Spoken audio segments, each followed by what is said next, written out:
Oh God, Dane. Star Ocean First Departure R is a remake of a PSP remake of an SNES title that never left Japan. The Star Ocean series has become a staple among RPG fans, but this was mainly due to the second game being released on the PS1. Today, we'll be taking a look at the remake of this original gem and rating the 13 possible party members of Star Ocean First Departure R. Now, the Star Ocean games have always given you party members according to in-game choices. In later titles, the decisions made that determine which characters you will receive are telegraphed, and because of this, give you some warning. Star Ocean First Departure is not like that. You can straight up completely miss characters with a single choice, and late game choices can even take party members out of your party permanently. So a tier list gets interesting because the usefulness of one character may be up there, but if it's at the expense of a much better character to have them in the party, that may push them lower on this list. One other note, this game is not difficult, but it can be tedious, especially the long magic animations that repeat non-stop. Luckily, the best parties contain the physical attackers over magical ones, so keep that in mind in your playthrough. Oh, and don't forget to stick around until the end of this list where we'll reveal the best party for your playthrough. And if you're new to the channel, why don't you hit that subscribe button and bell for more RPG goodness. I am currently playing through and beating every PS2 RPG. Check out my in-depth retrospectives after this video. We'll start with the tier. Ronix is the fearless space captain and absolute worst character in Star Ocean 1. First, he is a mage, which makes him a less ideal character, but on top of that, he's an offensive-only mage, which means that any utility and usefulness goes out the window. Not only can characters like Joshua, Eris, and Millie do around the same damage, but they can also heal, buff, and debuff. On top of this, his equipment is lousy for your magic stat, and despite having a long-range attack, he struggles to do absolutely anything useful. Welsh is a new character exclusive to the remake, and you would think that would mean that she was, good. Well, it doesn't. Welsh is weak statistically, and her arts are just plain terrible. Sure, her physical attacks are quick and can stall enemies, but aside from that, she's more of a fun Easter egg than anything worth putting in your party. The low tier. Ashley made it out of the tier due to having some of the best stats in the game and giving Roddick one of the best attacks in the game. What holds him back is his lackluster arts, which are all worse versions of other physical attackers, and the fact that you have to give up on Caius in order to recruit him, which Caius is all around a much better party member. He'll be useful early on when you first recruit him, but the only late game usefulness you will have for him is to teach Roddick Worm King. Joshua is much better than Ronix when it comes to magical damage and support, but he is outpaced by every other mage in the game. He'll be a mid-game party member at best, but in the endgame, Eris's superior everything and Millie's utility will just snuff out anything Joshua has to offer. The final member of the low tier is Fia. With the correct circumstances, Fia can actually reach the levels of characters like Caius and Ilya, but there are a lot of barriers in her way. First, she is in the tier if you recruit her early on in the game because she won't learn her key skills. Fia's terror attacks are incredible and will not be learned unless she is recruited in the later half. Unfortunately, even with her terror moves, she is just simply outpaced by Caius, Roddick, and Ilya in the late game. The mid tier. Parisi is an interesting case for a party member. I feel like she's almost a great addition, and with a few fundamental tweaks to her character, she could have been an absolute powerhouse. Parisi is fast and can attack fairly often. She is also perfect at interrupting enemy attacks. Throw on power-wide buffs and you have a decent support character. If she only had some damage potential and her specials weren't so long, I think you would have had, at minimum, a top-tier party member. Tanique suffers a similar fate to Parisi. He's not amazing at anything, but I wouldn't say he has any glaring flaws as well. He's fast but lacks high damage, and at the end of the day, he's your basic jack of all trades. Not accelerating at any one thing, but having an okay ability to perform in pretty much all areas. The final member of the mid-tier is Caius. Caius has incredible offensive damage and the highest HP stat in Star Ocean First Departure. Sure, his defense is low, but when you have more HP than any other character, that doesn't seem like too much of an issue. No, the main reason you wouldn't want him as a party member is that there are severe consequences for recruiting him. First, if you take him over Ashley, then Roddick doesn't learn his best attack. Second, if you recruit him and not Joshua, then you will not get Mavel.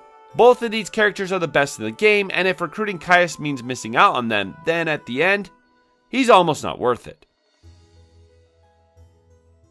Alright, let's move on to the top tier. Eris overall might be the third best party member in Star Ocean 1. She'll be the foundation of any optimal team. She has devastating magic attacks that can wipe out both bosses and mobs, as well as the ability to heal. Her AI is half decent at support, and overall, if you're wanting to go the mage route, she just might be the better choice over Millie. Her biggest flaw is that in order to obtain her, you have to give up Mavel. And in no situation is that a better or even equal trade. Ilia has some of the best specials in the game and can be a combo goddess. Next to Parisi, she has the highest evasion and great attack and speed. By the end game, due to speed and combos, there aren't many other characters who can match her in raw damage. If only she had higher stamina and the ability to spam her epic skills. If she could have done this, she just might have landed on the god tier. The final member of the top tier is Millie. Sure, Millie can't damage like Eris or Ronix, but no one heals better than her. In this way, she becomes a must-have for the best team setup in the game. Throwing on 3 physical attackers and letting Millie handle healing and buffing will result in what most would say is your best party makeup. Because of this, she makes her way into most playthroughs, and unlike Eris, you don't need to give up any characters to recruit her. The God tier. Roddick is the main character of the game, and all in all, the basic template for a Star Ocean protagonist. He has the largest selection of special arts, and his worm skills are so incredibly powerful that it's hard to find any fault here other than his reliance on recruiting Ashley. Overall, there's just simply no reason to not use him as your main offensive party member. Truly, if it wasn't for a single absolutely broken skill, he would have been at the top of this list. But he's not, as that place belongs to Mavel. Mavel is here for a single purpose. Galaxy is so broken that no one can argue her place on this list. She's simply in a class of her own, as her damage potential can't even be touched by other party members. On top of this, she has many other useful skills, and barring her squishiness, Mavel will be a staple in an optimal endgame party. And let's talk about that endgame party. Ideally, you'll want Millie and 3 physical attackers. Roddick, Ilia, and Mavel coupled with Millie are going to make up one of the better parties, though throwing in Eris, Caius, or even a late game powered Fia can make you successful. The 2020s has been the decade of the RPG. Not only are we getting instant classics like Elden Ring and Tales into Reverie, or hidden gems like Lies of P and Monochrome Mobius, we've also had some of the greatest games ever made remastered or remade for the modern era, like Final Fantasy VII, Persona 3, and the game we'll be talking about today, Star Ocean: The Second Story R. I think there will be an ongoing debate on whether this has been the single best remake of all time, and I'm tempted to believe it. Star Ocean 2 R set out to bring this PlayStation gem to modern titles with some additional features and balancing adjustments. Some characters have remained relatively the same from their counterpart in the original, while others... With that being said, we will be considering a few different things as we place these party members.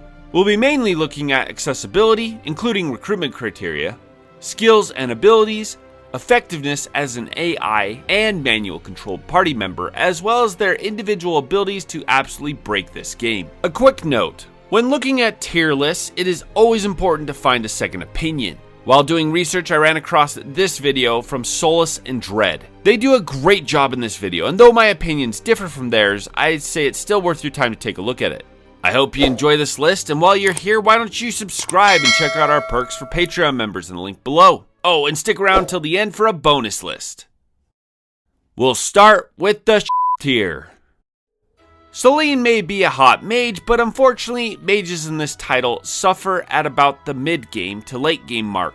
They can't keep up with the damage or the versatility of most physical attackers and have the worst AI of all party members. And Celine is absolutely the worst among them. The only thing she's useful for in the late game is her buffing ability, Angel Feather. So if you want her till the end, just be ready to make up for her lack of damage somewhere else. Leon's offense is much better than Celine's, though he lacks her buffing potential. He's exclusive to Cloud's route, so there are some issues here for accessibility as well. His AI is so bad, and like I mentioned, mages pretty much are terrible in comparison to physical attackers. Now, his late game ultimate weapon can scale massively, and he has some decent abilities like Ravenous Fiend, so he's not all bad.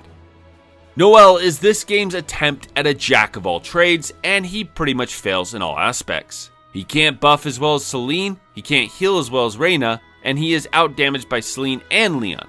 All things considered though, if you have to choose between Celine, Leon, and Noel, I think Noel is the best because of sheer versatility, so I guess he's the best of the worst. Alright, let's move on to the low tier. Reyna has fallen from grace from the first title. In the original PS1 game, healing was an absolute necessity, and Reyna was, and still is, your best healer. But in this remake, unfortunately, or fortunately, Opera and her healing star exist. This makes Reyna nearly obsolete in the late game. Tack on the fact that her AI is terrible, and you have a standard mid-game benched character. She can revive fallen party members, which can be useful, but overall, Reyna is no longer what she used to be. Chisato is the last party member you can recruit, so her availability is pretty bad. Also, in order to recruit her, you have to ensure you don't have 8 party members, so you must forgo someone else. Chisato's tear gas ability, with some setup, is still absolutely insane, and can be used to dish out incredible damage. Her other abilities like Whirlwind and 10k Volt gets a mention here as well. The main issue here is that you need someone to cover her during her long attack animations, so she doesn't get interrupted. That, and the fact you get her near the end of the game, make her a low tier character. Ashton is the tragedy of Star Ocean's Second Story R. Where he used to be one of the better party members, Ashton is now relegated to the top of the low tier. Ashton only becomes good after a first playthrough, which is too little too late. His regular attacks are good until the late game, where his poor accuracy becomes a major issue. Dragon Breath is still fantastic, and can be used effectively against any enemy not immune to the elemental damage. But overall, there are just too many better choices for your party. The mid-tier. Bowman is the only member of the mid-tier for one very important reason. Bowman can spam either Poison Pill or Explosion Pills, which, yes, isn't the most exciting strategy, but works very well. His damage can be incredible considering how easy it is to spam these attacks. Here's the problem though, his regular attack is terrible. In order to recruit him, you have to pass on Pressus, who is by far the better character. So he falls in an awkward spot in this list. Alright, that wraps up the mid-tier. Let's move on to the best characters in the game with the top tier.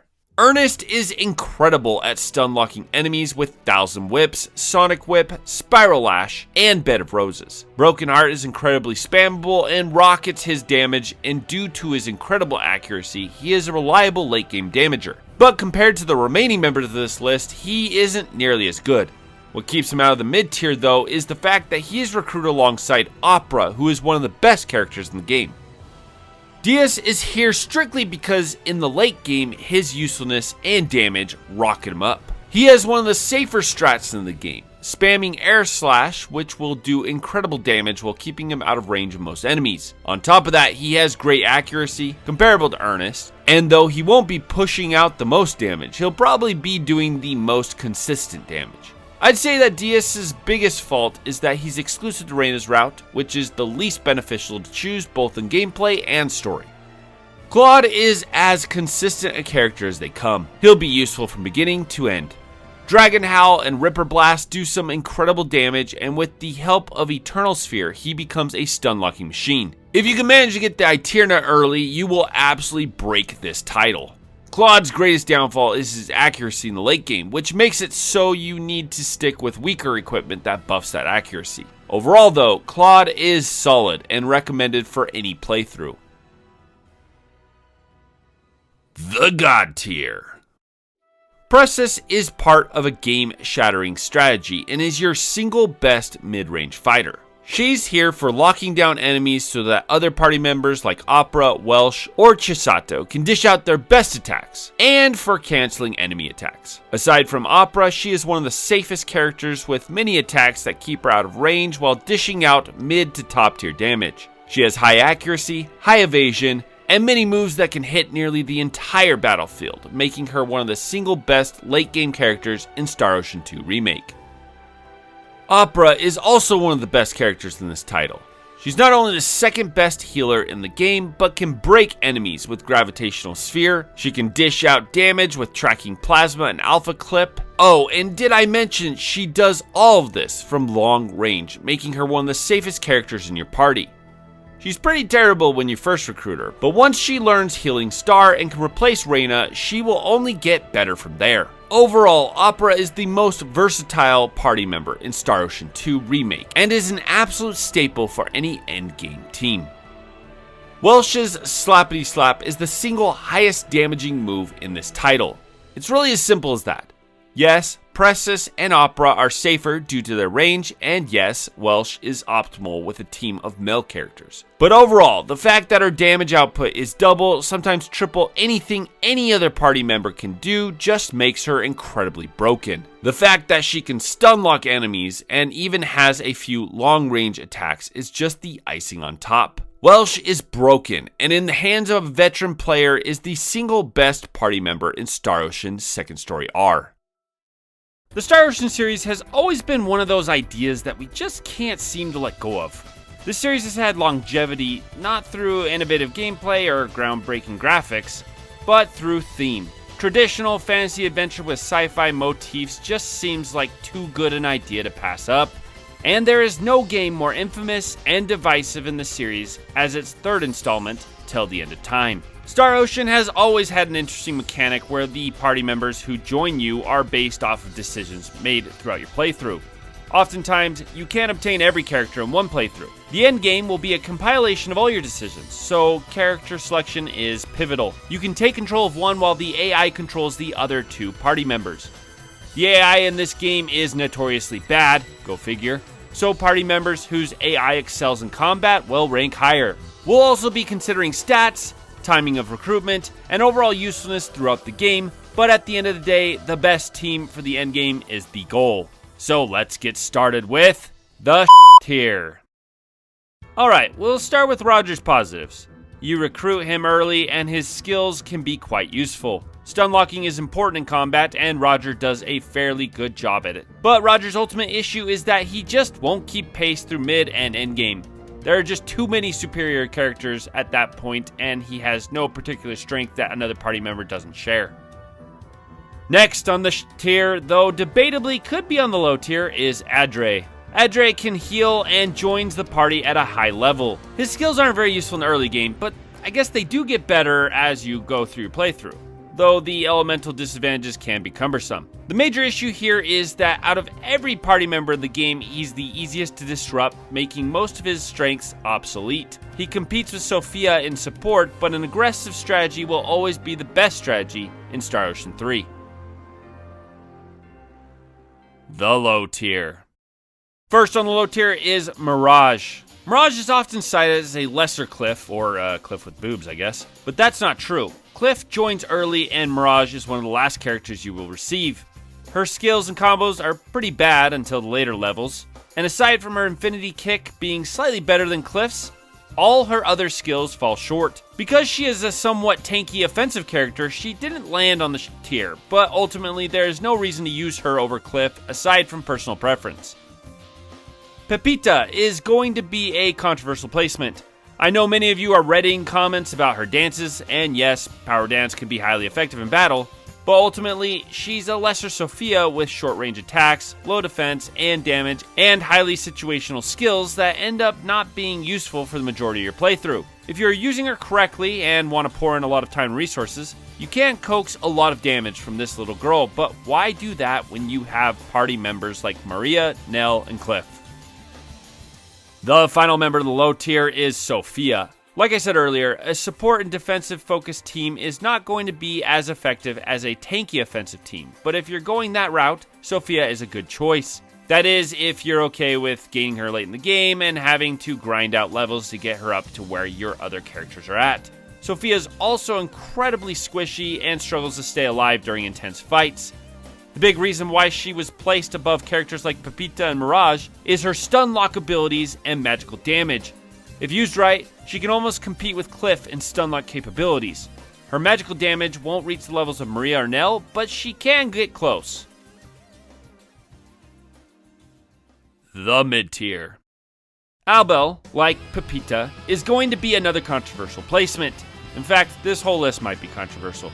Either you'll think he should be higher or lower, so yeah, mid-tier. Albel's damage is up there with the best, and he also has some pretty amazing skills, but unfortunately his AI is one of the worst, and if you're choosing to control him, you might as well control Cliff, since he outclasses Albel in attack, defense, and range. He's not a bad character, but in a game like this, there is a huge difference between a good party member and a great one. Nell strikes a good balance among the party members. She can heal, which is important. You get her early and she sticks with you throughout. Her skills can do high damage in the early and mid game. Even in the end game, she can be competitive with her damage, although it's a difficult task. Here's the major issue with Nell. She doesn't scale. Nell is a key party member for 70% of your playthrough, but will end up dragging your team down at the end. For this reason, she barely misses the top tier. And speaking of, let's move on to the top tier. Fate is the protagonist of the game and also your most consistent party member. Fate is the best tank in the game with high defense and solid attack. Mirage is really the only one who competes with him in this area. Dimension Door, Sidekick, and Air Raid are all top tier skills that make him incredibly versatile. Fate really stays viable up till the post game where he loses steam pretty fast. Another thing he's lacking in is stun lock capabilities, but that aside, Fate is a key party member and will be hard to replace as you move throughout your playthrough. The final member of the top tier is Cliff. Fist of Fury is the single best stun locking skill in the entire game. The ability to interrupt enemy attacks or holding off actions is incredibly broken in Star Ocean, and Cliff is the best at it. On top of this, he is up there with Fate and Mirage with tanking capabilities.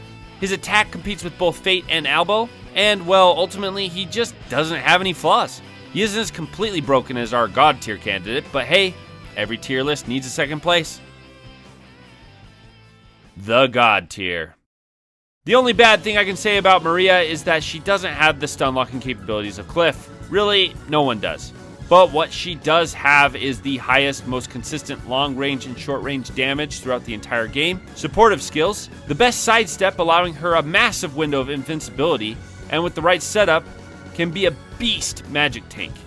Fate and Cliff are both good on their own, but even with the absolute crap AI of Star Ocean 3, Maria surpasses them. If you're looking to break the game, you can't leave this laser gun wielding babe out of your lineup.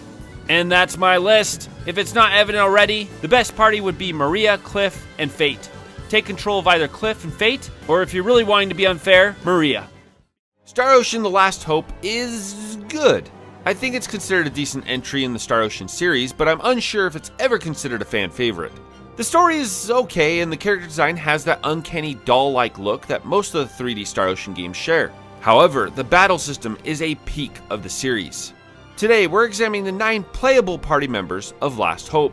As is always a constant with these titles, you can control one character, while 3 other party members are controlled by the AI. This means that we'll not just be judging a character by how they control, but how they are controlled by the AI as well. Oh, and don't forget to stick around till the end where we'll reveal the best party for your playthrough. Other than that, be sure to subscribe for video game tier lists and more. We'll start with the tier.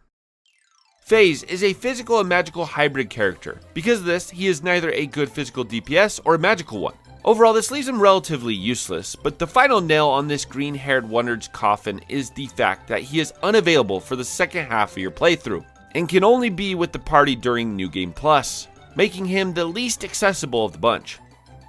Limmel is the smallest member of the party, and thus is somewhat hard to hit by the enemy AI. but that doesn't matter as her AI will do everything it can to assist them in murdering her. Limel's Cerberus skills have 0 cast time, so it's a pretty fast way to do some magic damage. But as a healer, she's the worst of the bunch, lacking any revive spell. Overall, there's not much reason to use Limel over any other character. The low tier. The only member on the low tier is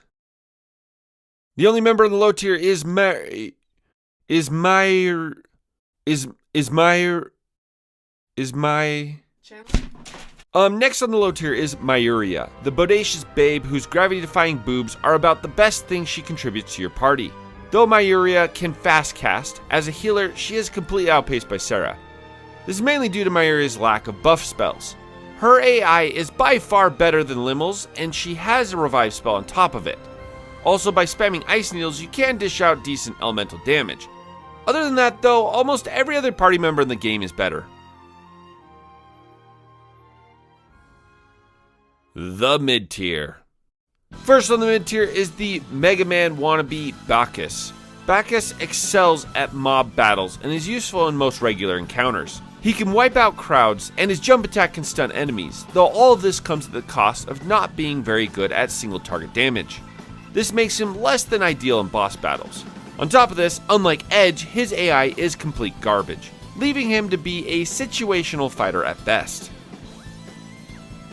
Edge Maverick, the coolest guy in town. He's so cool that he is kind of your basic DPS. He's not bad at much, but doesn't really excel at any one thing. The main feature keeping this guy afloat is his AI. Of all the playable characters, Edge is probably the best left as an AI partner due to his skill kit being quite straightforward and simple. So yeah, just put him in your party but don't control him. The top tier. Sarah is the single best healer in the game and becomes a must-have party member if you're planning on tackling the higher difficulties. She comes with the best set of healing skills and buffs, as well as a decent range of DPS synergies. Her AI is finicky, which can be an issue, but it's not as bad as others. Next on the top tier is Aromet. Aromet's ability to spam Dragon Roar makes him devastating in battle. He's tanky with decent AI that will sometimes cast spells over physical damage, and high defense, attack, and MP.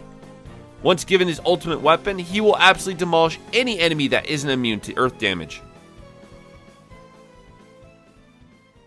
The God tier. Miracle is an insanely fast character with incredible blindside potential and the ability to spam X-Claw for mind-blowing damage. If player controlled, she dishes out the most damage in the game and becomes nearly impossible to hit if you're skilled. The big issue? Her AI is terrible. But seeing as with the right team setup you would always want to control her, this leaves Miracle open to becoming a whirlwind of damage. If you can string crits together, she can combo nearly infinitely, so make sure to give her critical up skills and equipment. The final member of the God tier and top of this list is Raimi. Raimi is a ranged physical attacker with the most devastating critical damage of any character. The reason she made the top of the list over Miracle is that her AI is pretty good. It's not as good as Edge's, but I'd say she's the second best AI controlled party member of the lot. As is common among God tier candidates of the Star Ocean lists, her big ticket attribute is the ability to stun lock enemies, allowing your other party members to step in and rake out damage. Now as for best party members, as soon as you get Miracle, swap manual control over from Edge. You can keep Edge in the party or switch him out for Aromat for extra damage output. Your other two AI party members should be Sarah for healing and buffing, and Raimi for long distance damage and stun locking enemies.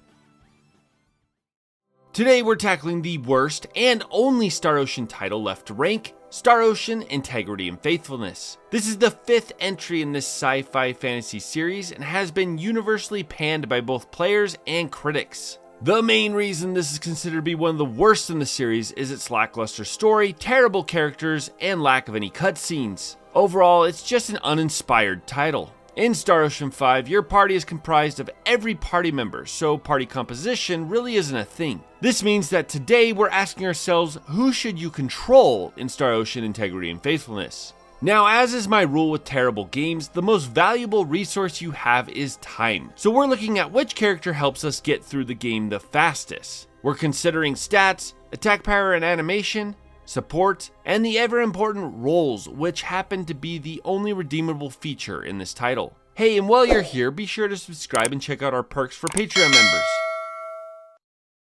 Alright, let's start with the tier. Relia is a unique character among the party, as she is the only party member you can't control. Relia is unable to be set to manual and such is the single most useless character in your party. She's really there as a support, buffing your party members or possibly healing. But don't get comfortable. Relia will be in and out of the party due to story reasons, as her accessibility is also inconsistent. The low tier. Fiore is the red mage of the party and has both supportive and offensive magic. Unfortunately, mages in Star Ocean are often left wanting, and Fiore is no different. She can't do anything well, so she ends up being somewhat useless. The main reason you would want to control her is to distract you from this terrible game. Is this calculus? I mean, as a secondary healer, but seeing as she only possesses single target healing spells, this isn't too much help. In the end, Fiore landed above Relia for the simple reason that she can be controlled. Alright, let's move on to the mid tier. The mid tier is made up of our close range fighters. First up is Victor. Victor can dish out some awesome damage with attacks like his fast combos and Bloodstorm Revolution. He's fast, but not as tanky as Fidel, which means that he can be put out of commission pretty easy. As long as you've mastered counters and evasion, Victor could possibly hand out the most damage in the game. Next on the mid tier is Fidel. Fidel is the milquetoast protagonist with the single best attack in the entire game, Double Slash. Of all the controllable characters, he's probably the safest choice for a DPS role, as he has both great defense and attack. Fidel's Ethereal Blast covers nearly the entire battlefield, and can be used to take care of mobs. In the end, Fidel's usefulness is as plain as his design. The top tier.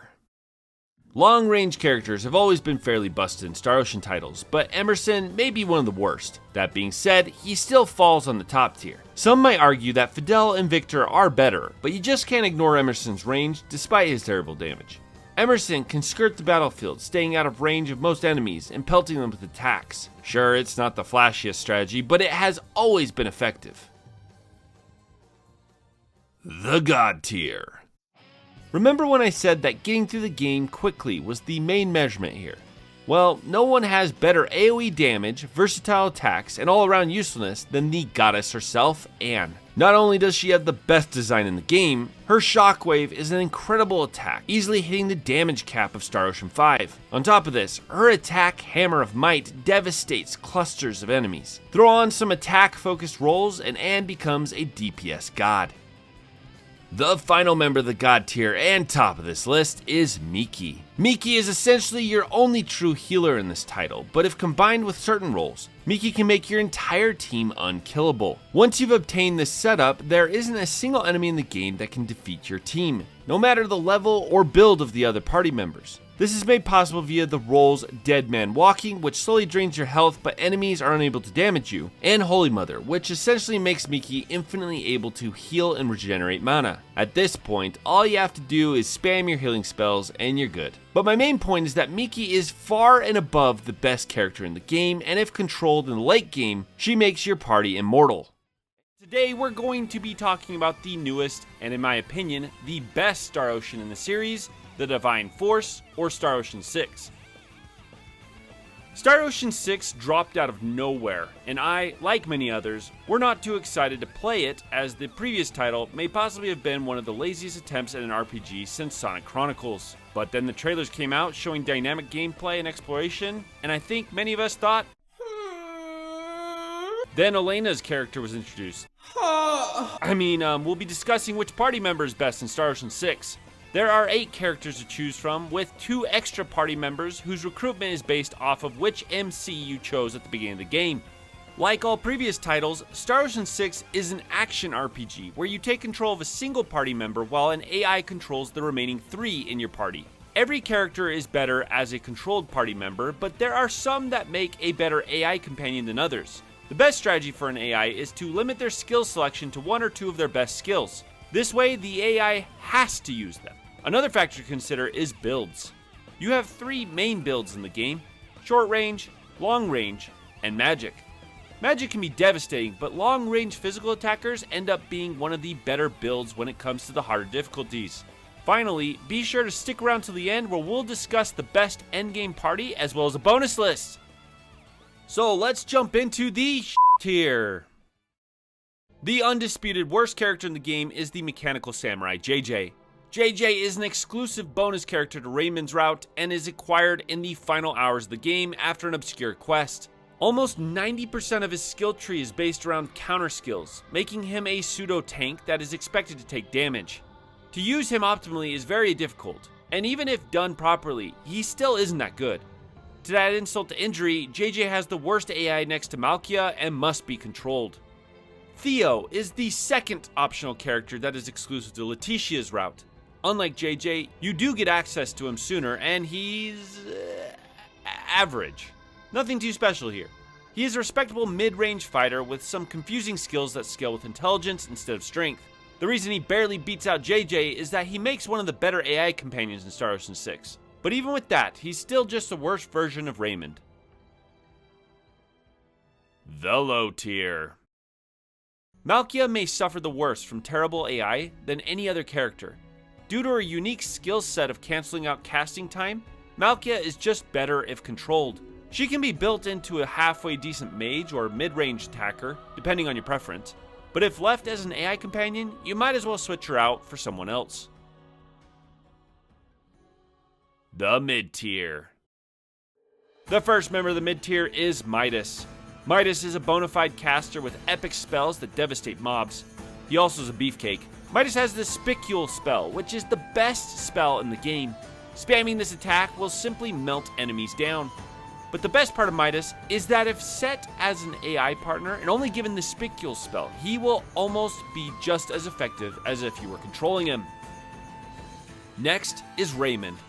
Ray can put out incredible damage and plays like your typical large sword protagonist. As far as combos go, he'll be beat out by better characters, but that doesn't mean he has no place here. He's both a great controlled character or an AI one, and if built right, Ray can use All-In and Boulder Crush to put out some of the highest damage in the game. I'd place him in the tier for his design alone though. What have you done to its eyes? The final member of the mid-tier is Albert. Albert is your hybrid physical attacker slash mage. He would be on the low tier ultimately if it wasn't for his Shadow Revenant skill, which doubles his attack, allowing you to pop off 2 spells or 2 attacks at the same time. That, coupled with his long-range ability and peerless guillotine punishing both mobs and bosses alike, and you have a pretty awesome character.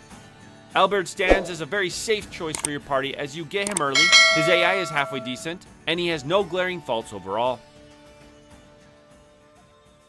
The top tier. First up on the top tier is Nina. Nina pretty much makes you unkillable. Unlike all the other characters in this game, Nina has no means of damage. Instead, she's wholly dedicated to healing your party. Now that might feel like a waste of a party slot, right? I mean, she can't even attack? Well, when you consider that she doesn't only heal, but has a combo that draws all party members close, including incapacitated ones, then heals or revives them, she's pretty damn useful. Now, there is a character in the God tier that makes her obsolete, but barring that build, Nina is a must-have for most party builds. The final member of the top tier is Leticia. Letty has less strength than Ray, but her damage output is comparable while also being a much more versatile character. Letty is the combo queen with incredible speed, super fast skills, and amazing spells that just place her at the top of any list. She's both highly effective as a controlled character or an AI partner. The final thing though that just rockets her up this list is that she has some of the best passive skills in Star Ocean 6. A small gripe, you should have been able to keep her in her wedding attire for the remainder of the game, but whatever. The God tier. The best character in the game, both objectively and subjectively, is the babe-tastic android Elena. Elena possesses the single best attack in the game, Assassin. This is a wicked fast attack that has you almost instantly causing high amounts of damage with a scythe before kiting around the enemy for a backside blow. This is the only attack you will ever need in this game, but if that was all, she would have stayed in the top tier with the others. The main reason Elena's in the God tier is that she can both be your main DPS and healer all at the same time with the right build. Elena's weapons possess a unique ability that heals your allies as you damage enemies. Stack these abilities up on one weapon, equip Reyna, and this game is easy. And speaking of easy, let's move into our final member of the God tier and single best character in the game, Mariel. Mariel is a long-range DPS that kind of just breaks Star Ocean 6 completely. You see, all the characters that came before were all good in their own way, but Mariel's ability to strafe around the battlefield, picking off enemies at a safe distance, is the best strategy for any battle. Sure, it's cheap, but isn't that the idea of the God tier? Oh, and don't forget that if you give her Energy Burst and Predator Ray, and set her as an AI, then she'll continue this strategy while you control a different character. Absolute perfection. Now, as for best party, really it's hard to say as all these characters are close together in ability. That being said, using Elena, Mariel, Midas, and Albert with long-range attacks only will probably give you the cheapest party. My personal preference is to control Elena with her healer build, while using both Mariel and Midas as long-range DPS, and filling the force space with either Letty, Albert, or Ray. And that's my list. Be sure to like, share, and subscribe, and we'll see you all later. Bonus round. My wife reacts to 5 Star Ocean waifus. Oh no. It's the butt crack that gets it for me. She's kind of cool, actually. I don't mind her.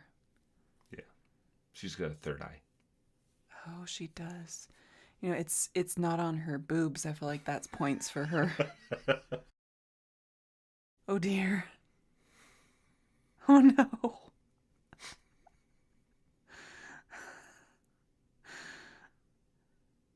That is so much boob. It's impressive. The little strap between her legs doesn't look comfortable. I like her name, though. Would you get a heart tattoo on your boob? Maybe. I love you. What the heck?